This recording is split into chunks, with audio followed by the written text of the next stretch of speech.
High, আমি প্রীতি। আর তোমাদের কি বলো, পুজোর শপিং কি কমপ্লিট হয়ে গেছে?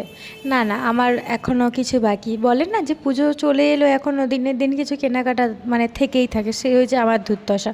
আর দেখো, গেছিলাম অ্যাকচুয়ালি শ্রীলেদার্সের জুতো কেনার জন্য।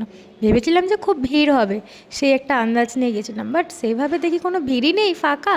মানে সবার লাস্ট বোধহয় আমিই পড়ে গেছি। তো চলো দেখি ফাইনালি জুতো পছন্দ হয় কি না। অনেকগুলোই জুতো ঘাটাঘাটি করে দেখছি, পরে সেরকম পছন্দসই হচ্ছে না। তো দেখা যাক লাস্ট পর্যন্ত কি হয়। তোমরাও দেখতে থাকো, তোমাদের যদি পছন্দ হয় তোমরাও চলে যেও নিউ মার্কেটে, ধর্মতলা সিলেদার্সে। আজ ফাইনালি পছন্দ হয়ে যাওয়ার পর দুটো জুতো সিলেক্ট করেছি আমি। তো চলো দেখা যাক কীরকম কী হয়, যদি সময় থাকে তোমাদের সঙ্গে আমি পরে শেয়ার করছি জিনিসটা। আর এদিকে এসে একটু চুড়িদার দেখছিলাম কালেকশন, যদিও আমার পছন্দ হয়নি, আমি কিছু নিইনি, জুয়েলারিও আমার নেওয়া সেরকম ছিল না। আইসক্রিম আর মোমো খেয়ে ব্লগটা এখানেই শেষ করছি। দেখা হবে নেক্সট অন্য কোনো একটা মিলি ব্লগে। টাটা।